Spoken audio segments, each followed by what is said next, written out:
जलन।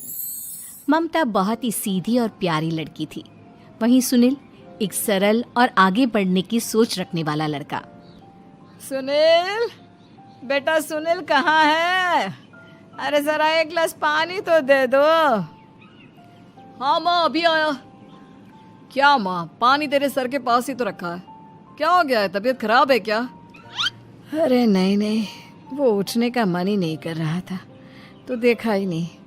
वैसे क्या कर रहा है? यहाँ बैठना मेरे पास। माँ पढ़ रहा था। वो कहना नौकरी में तो वक्त नहीं मिलता, अब ऑफिस से घर आकर ही तो वक्त मिलता है। अच्छा अच्छा ठीक है, पढ़ ले जा बेटा।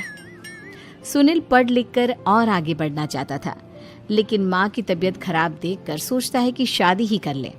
कब तक माँ का ख्याल वो अकेले रख पाएगा? तो एक दिन, माँ ये ममता है, मैंने इससे शादी कर ली है। तुम्हारी तबीयत भी ठीक नहीं रहती तो मैंने सोचा शादी कर लेता हूँ। घर संभालने वाली और तुम्हें संभालने वाली कोई आ जाएगी तो अच्छा रहेगा। माँ अचानक से सामने बहू देखकर हैरान रह जाती है। बेटा ये क्या बात होती है? न बैंड, न बाजा, न दहेज, न शगुन, ऐसे कैसे बहू आ गई? माँ तू तो जानती है मैं नौकरी के साथ पढ़ाई कर रहा हूँ, तो कहाँ से इतना पैसा बचा पाता कि धूमधाम से शादी करता। वैसे भी माँ लोग तो आकर खाकर निकल जाएंगे, इसलिए बस वैसे ही। माँ जी, मैं आपका ख्याल रखूंगी। वैसे भी ये आगे की पढ़ाई कर रहे हैं, अच्छा कुछ कर गए तो सबके दिन फिर से अच्छे आ जाएंगे। सास को ममता की बात ठीक तो लगती है, लेकिन मन में कहीं ना कहीं लगता है कि कहीं बहू बेटे को लेकर फुर्र ना हो जाए और फिर तो वो रह जाएगी अकेली। बेटा देख, मेरा जो कुछ भी है वो सुनील ही है, और सुनील का भी अब इस दुनिया में मैं ही हूँ और कोई नहीं। क्या सुनील? बिल्कुल माँ, लेकिन आज से ममता भी मेरे जीवन का अहम हिस्सा है, जैसे तू है। सास को बड़ा बुरा लगता है कि उसकी सल्तनत में कोई और हिस्सेदार कैसे हो सकता है। कैसे कोई और उसके 30 साल के बेटे की जिंदगी में अचानक से आकर बराबर का हिस्सेदार बन सकता है। देख बहू, मैं भले थोड़ा बीमार रहती हूँ, लेकिन इसका मतलब यह नहीं कि घर की चीजों में मेरा कंट्रोल खत्म हो गया है। मैं आज भी इस घर की रानी हूँ, समझी? बेटा सोचता है कि ये माँ को अचानक से क्या हो गया। कल तक जो माँ कहती थी कि जिंदगी का कोई भरोसा नहीं, वो अचानक से जंग के मैदान की झांसी की रानी कैसे बन गई? माँ क्या हो गया है? सब ठीक है ना? अचानक कैसी बात कर रही हो? ममता का आज पहला दिन है, स्वागत करो उसका। आसपास की आंटियों को बुलाओ, नई दुल्हन की मुंह दिखाए करवाओ।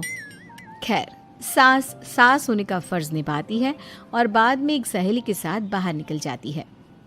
क्यों नहीं बताया नहीं कि बेटे का ब्याह कर रही हो? वैसे तो सारा दिन हम ही में घुसी रहती हो। अरे मुझे भी तो अभी पता चला, यूं अचानक सर पर लेकर आ गया। कहता है बहू है माँ तुम्हारी, अब इसको भी इतना ही मैं प्यार करता हूँ जितना तुझे करता हूँ। लो जी, ये क्या बात होगी? क्यों इतना प्यार करता है? अरे माँ का प्यार तो ज्यादा होता है। अब उसको तो कोई दूसरा पति मिल सकता है, लेकिन तुम ही बताओ, क्या माँ की ममता किसी और की हो सकती है? ना जी ना, बेटे को समझाओ ये बात। अरे क्या समझाऊं, मुझे तो खुद ही समझ में नहीं आ रहा कि क्या हो रहा है। जो बेटा कल तक माँ माँ करता था, अचानक से बीवी बीवी का राग आलाप रहा है। देखा, उसकी बीवी ना सुंदर और जवान है। सुंदरता के आगे तो एक से एक नहीं टिके, तो तेरा बेटा किस खेत की मूली है? सास को भी समझ में आ जाता है कि बहू की सुंदरता के आगे माँ का प्यार किसी काम का नहीं। उधर बीवी, ए जी, अम्मा जी सहेलियों को छोड़ने गई थी, अभी तक आई नहीं, हम देख आए क्या? अरे रहने दो ना, आ जाएंगी। कहाँ जाएगी, उनकी आदत है, एक बार जाती है तो पूरी पंचायत खत्म करके ही आती है। अच्छा ही है, खाना वाना खा कर गई होगी। छोड़ो ना, घूमेगी तो खाना पचेगा नहीं तो ऐसे ही खाट पकड़ लेगी। बहू भी शांत हो जाती है। उधर सास सोचती है कि आज थोड़ा देर से ही घर जाती हूँ, जब बेटा परेशान होकर ढूंढेगा तब मजा आएगा। बीवी को खुद ही पता चल जाएगा कि माँ के आगे उसकी दाल नहीं गलेगी। लेकिन वहीं दूसरी ओर घर पर, ए जी, माँ जी अभी भी नहीं आई, हमको तो घबराहट हो रही है कि क्या करें, जाकर पता करें किसी के घर। अच्छा, कहाँ जाओगी ये भी बता दो। पहला दिन है तुम्हारा इस घर में और एक ही दिन में मोहल्ला छानोगी क्या?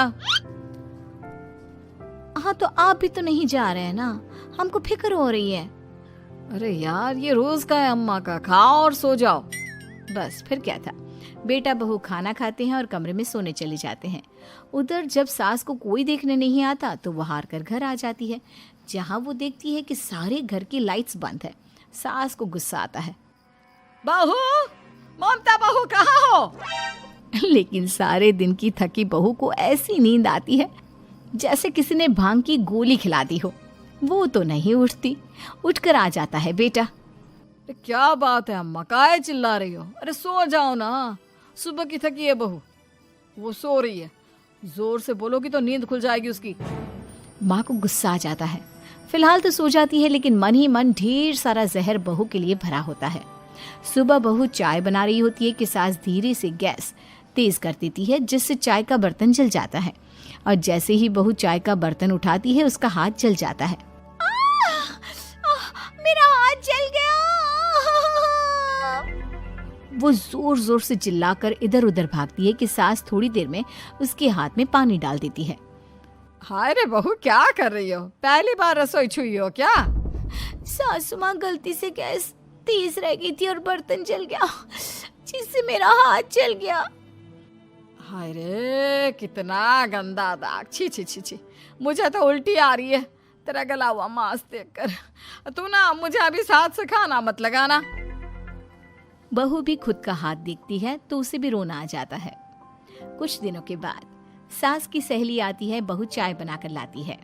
उसके जाने के बाद सहेली कहती है, बहू की सुंदरता ऐसी है कि कोई भी दीवाना हो जाए। वैसे तेरे बेटे का क्या हाल है? अरे वैसा ही है, बहू के पीछे लट्टू।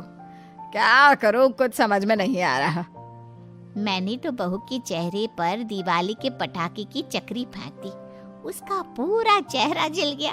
अब देखो ना रही सुंदरता, और ना ही अब मेरा बेटा उसे पूछता है। अरे अब तो वो उसे छोड़कर दूसरी भी देखने को बोल गया है मुझे। बहू सारी बात सुन रही होती है। आंटी एक बात बताइए, क्या भरोसा है कि दूसरी सही आए और आपके अनुसार रहे? देखिए आंटी, मेरी सासू माँ को गलत बात सिखाने की जरूरत नहीं है। हमारा परिवार साथ में खुशी से रह रहा है। देख बहू, मेरी सहेली की बेइज्जती ना कर, वही अच्छा रहेगा तेरे लिए, समझी?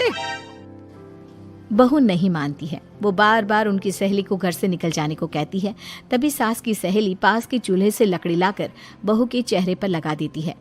बहू जोर जोर से रोने लगती है। अरे ये क्या कर दिया? मैंने कहाँ किया, ये तो तूने किया। तू ही नहीं चाहती थी कि बहू बेटे के साथ रहे, भला मैं क्यों करूंगी? मैं तो चली, निपटो अब। बहू रो रही होती है, दर्द से चिल्ला रही होती है, लेकिन सास उसे डॉक्टर के पास नहीं ले जाती। तभी पति आता है। क्या हो गया ममता? ये दाग कैसे लगा? तुम कैसे जली?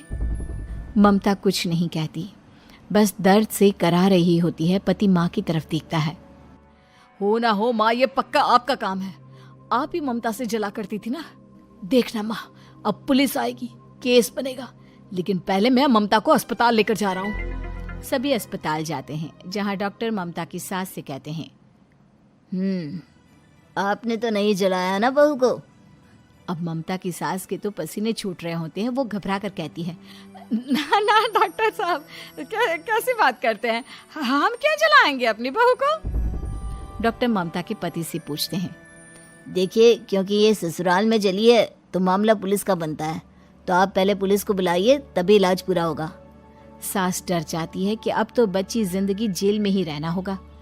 रहने दीजिए ना, पुलिस को क्यों बुलाना? सारी हंसी खत्म हो जाएगी जब पुलिस के डंडे पड़ेंगे। बहू को जलाना भले ही बहुत आसान हो, लेकिन उसके बाद सारी जिंदगी जेल की हवा खाना। सास डर जाती है। पुलिस आती है। पास लेटी दर्द से करा रही ममता स्टेटमेंट देती है। तो क्या हुआ था? कैसे जली आप? ममता पास खड़ी सास को देखती है। बेटी बताओ, कैसे जल गई तुम? ओए, काका का किरण वाली शाहरुख, चुप, बिल्कुल चुप। सास चुप। सभी इंतजार करते हैं कि ममता क्या बोलेगी। जी मैं खाना बना रही थी, लकड़ी उड़कर मेरे ऊपर गिर गई और मैं जल गई। सास बहू की बात सुनकर रोने लगती है।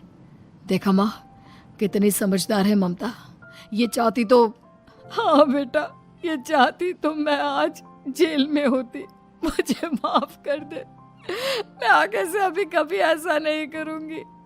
बहू के साथ मिलकर रहूंगी। मुझे माफ कर दे।